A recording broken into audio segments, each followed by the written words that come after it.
Coming up on Mountain News this morning, parents accused of trying to sell their twins are giving a different side to the story. Plus, Kentucky Lithium spoke to the Knott County community about the upcoming lithium battery plant.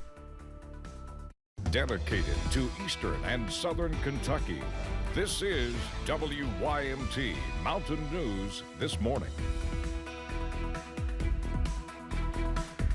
Good morning, I'm Madison Carmouche, and it is 6 a.m. on March 21st, 2024.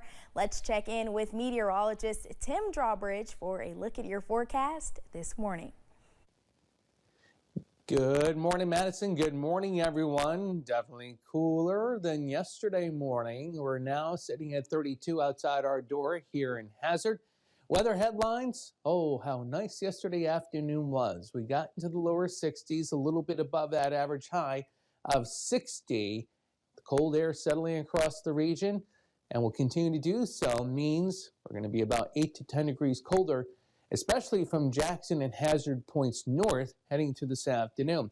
Our rain chances increase as we head through Friday, and it looks like maybe Friday evening you're going to definitely need to have the umbrella at hand. Temperature-wise, upper 20s to our north, upper 30s, lower 40s, leaving Harlan, getting down toward Jacksboro. Again, clear skies across the region, clouds to the north and west, boundary to our south. Yes, small little bubble of high pressure means sunshine today. It'll be bright but cooler, and a forecast high this afternoon in Hazard up to 55. The weekend forecast, 50-50, but good timing though. We'll explain coming up in a few moments. Madison. All right, Tim, thank you. They are accused of trying to sell their newborn twin girls, but from jail, they say the claims are not true. The Jackson County mother and father are in jail accused of human trafficking charges, but they say police have the story all wrong. WYMT's Phil Pendleton spoke to the accused couple behind bars and has more from Jackson County. Zachary Davis says a relative was watching their newborn twins because he and his wife were remodeling their home. Went out there every day, brought them money, food, diapers, formula, everything they needed. I seen my kids for a couple hours, went home, went back to work. He says the part of selling the twin baby girls was the result of a joke that he didn't take seriously. Talked to me a couple days ago and I was joking around. She said, I'll give you $5 grand for your kids. I said, yeah, sure, I'll give you, yeah, sure, you can have my kids for $5 grand. Just playing jokingly around. But police say they were contacted by a relative of Davis who told them the couple had agreed to sell the babies. They say they have screenshots and recorded conversations to back up the claims. But Davis and the girl's mother say that was never their intent. I mean, I'm hopefully that they see the mess that's going on and we don't end up doing prison time for something that we didn't do.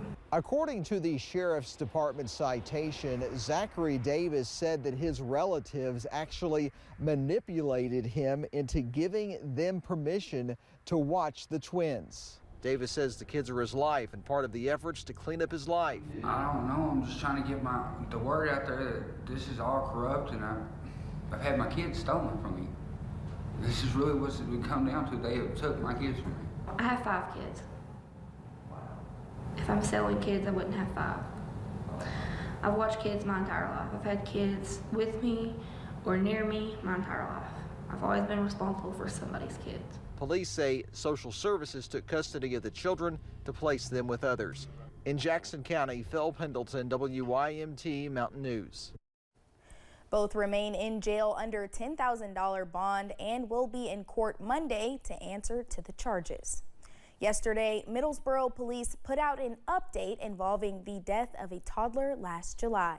Police say after long-awaited test results, they can now say the death of 17-month-old Elena Hembry was caused by non-accidental blunt force trauma. They also say the state police forensics lab found a lack of male DNA in their analysis. The child's mother, Erica Lawson, is charged with murder. Her next court date is in June. We now know the funeral arrangements for a Harlan County radio icon. Jim Morgan died suddenly Tuesday morning. He worked for more than 50 years at WHLN Radio, where he retired as president in 2019. He and his late father won the prestigious Peabody Broadcasting Award for their coverage of the 1977 flood. The visitation will be Sunday from 3:30 until his celebration of life at 5 p.m. at Harlan Christian Church. Little Jim Morgan was 74. Officials with Kentucky Lithium had the chance to provide information about a new lithium battery plant to Knott County community members during a public meeting yesterday. I was able to speak with officials and some Knott Countyans about their concerns.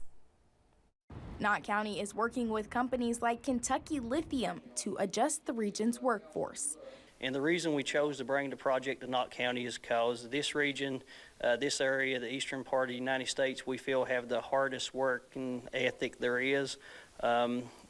Traditionally, mining coal was what we've all worked in, so processing lithium will be somewhat of what we would call a cakewalk. Many folks were concerned with the possibility of hazardous materials impacting their food and water. So what we're producing, a lot of people gets confused with lithium metal. It's actually a lithium concentrate that the flammability is 0, so there's no risk in flames or anything from the material we're producing.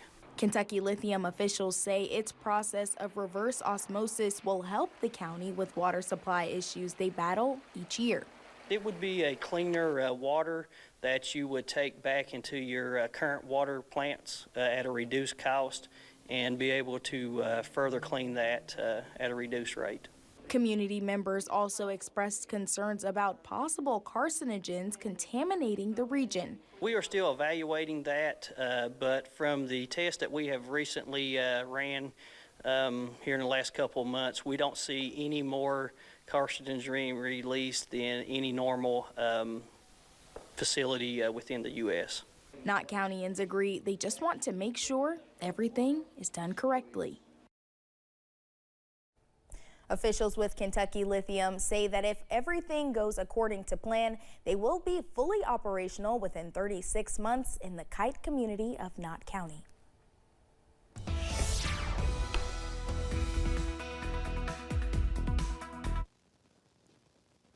And a good Thursday morning to you. Cold air continues to settle across the region. We go from the upper 20s and lower 30s to the upper 30s and lower 40s, leaving Harlan down toward Jacksboro. We find our boundary position to our south, coming from the Carolinas back through northern portions of Georgia, Alabama, sending back into northern Mississippi and northern Arkansas. So we get this small bubble of high pressure to provide sunshine as we head through today. And the travel forecast shows an indication of, maybe some clouds this morning, partly cloudy, and kind of the same deal as we head through the drive home this afternoon. The forecast high today in Hazard, about 7 degrees colder versus where we topped out yesterday afternoon. Yeah, right at 55. The weekend forecast, it's 50-50. If you have to have a timeout 50-50 on the plus side, you'll like the timing. I'll explain, don't worry. Coming up in a few moments. Madison? Thank you, Tim, and thank you for joining Mountain News this morning. More news is on the way. Still to come, families are being reunited after unrest in Haiti, and U.S. officials are sending a new message to those left behind.